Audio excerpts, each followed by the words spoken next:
Brasil que conhecemos hoje se estruturou a partir do modelo familiar que se desenvolveu nos engenhos da era colonial. O senhor do engenho era dono de tudo. Administrava a casa, as finanças, a produção e tudo que existia ao redor do seu engenho. Abaixo do senhor estavam os filhos. Abaixo do senhor estavam seus filhos, homens e trabalhadores livres, homens brancos ou escravos libertos. O senhor também exercia o papel de juiz, moralizador, conciliador de conflitos, e sua palavra estava acima dos decretos da coroa. Pois há de se compreender que a autoridade do senhor de engenho era próxima, ou seja, palpável, e mais fácil de se compreender. E então, para as pessoas ao seu redor e sob sua ordem e proteção, a vontade do Senhor era a vontade do rei, e talvez até de Deus.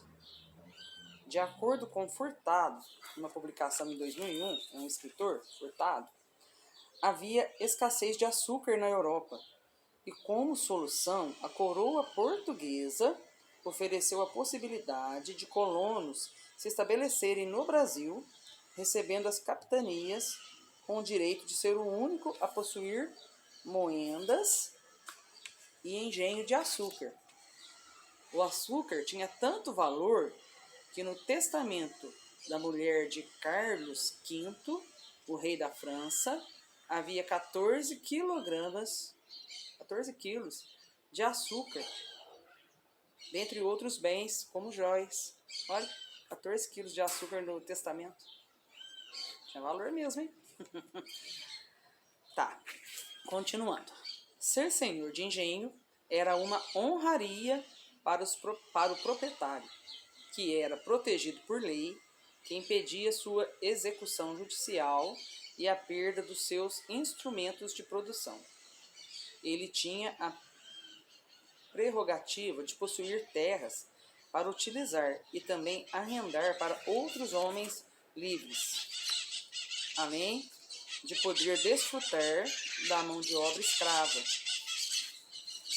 principalmente dos povos originários e, posteriormente, dos povos da África e seus descendentes. Segundo Furtado, os portugueses tentavam ocultar o processo de produção utilizado nas colônias. Então, eles poderiam, pelo que eu entendi aqui, eles poderiam utilizar da mão de obra escrava, eles possuir terras e também arrendar para outros homens livres, além de poder desfrutar da mão de obra escrava, principalmente de povos originários. Então, é a escravidão dos índios, Os originários daqui eram os índios. Começaram a escravizar os índios e, posteriormente, buscar na África seus descendentes. Tá bom, continuando. Sob sua ordem estavam todos os outros homens, que tinham o Senhor como modelo, e assim ser o comandante de sua casa, de sua mulher, dos filhos e dos escravizados. Era símbolo de poder. Dessa forma, foi-se naturalizando a figura poderosa do homem do campo, não importando seus domínios, ser um grande latifúndio com milhares de pessoas subordinadas ou apenas um casebre com uma única mulher sob suas ordens. Os homens foram adquirindo o poder. Foram muitas as tentativas de apagar a mulher na história. Entretanto, não é possível dizer que a história não foi também feita por elas.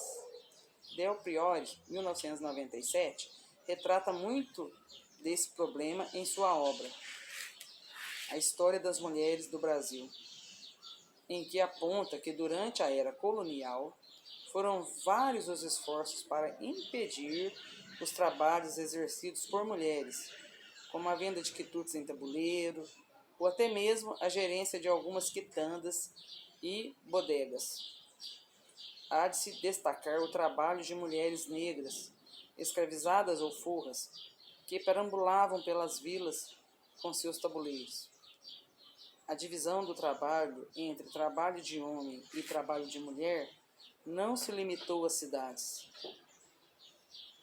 As minas de diamantes contavam com algumas negras e nenhum bem menor. Não, as minas de diamante contavam com algumas negras em número bem menor, para fazer os trabalhos mais leves, se é que pode chamar de leve.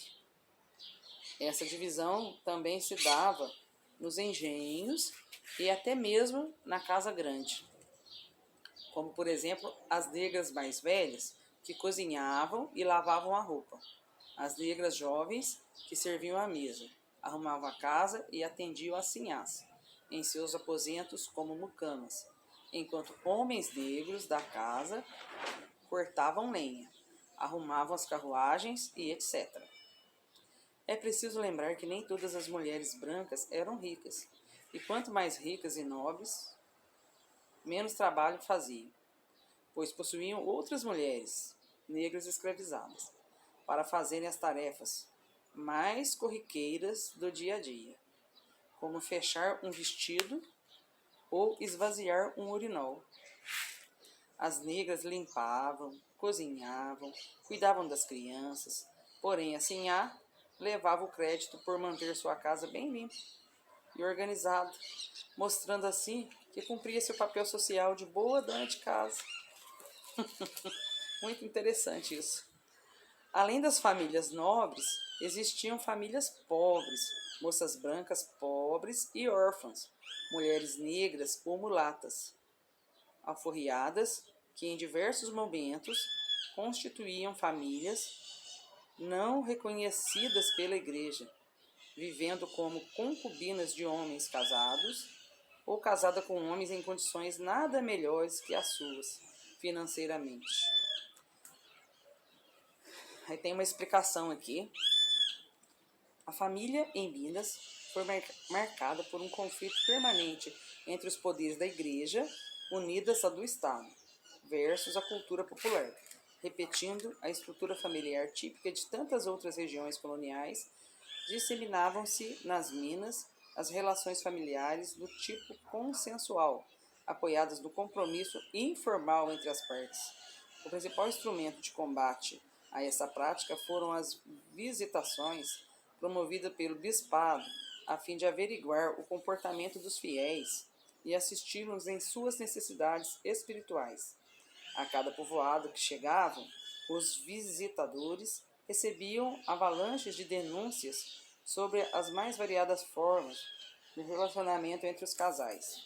Todas possuíam como elemento comum o fato de tratarem de uniões livres, sem oficialização da igreja. Quem escreveu isso foi Del Priori. Não sei se é assim que fala, tá, gente? Mas é o que está aqui. Del Priori, em 1997. A essas mulheres não era reservado o direito de se resguardar em casa sem trabalhar, cumprindo apenas o papel de mãe e esposa, embora fosse um modelo de vida que conferia status social.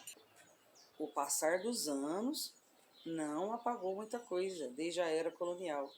É possível enumerar diversos problemas que ainda hoje são vistos como coisas normais do cotidiano pela maioria das pessoas, como a precarização do trabalho dos negros, o racismo institucional ou naturalizado, o problema das grandes extensões de terras improdutivas, enquanto pessoas não têm onde viver e plantar, e, é claro, as variadas formas de violência contra a mulher.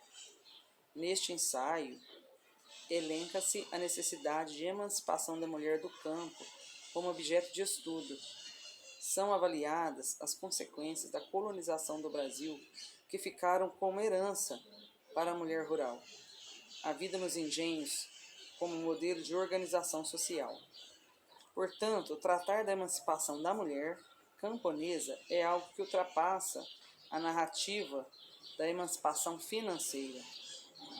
A escassez de trabalhos acadêmicos que contemplem esse tema é uma justificativa, porém seria muito rasa devido à complexidade de que se propõe tratar aqui.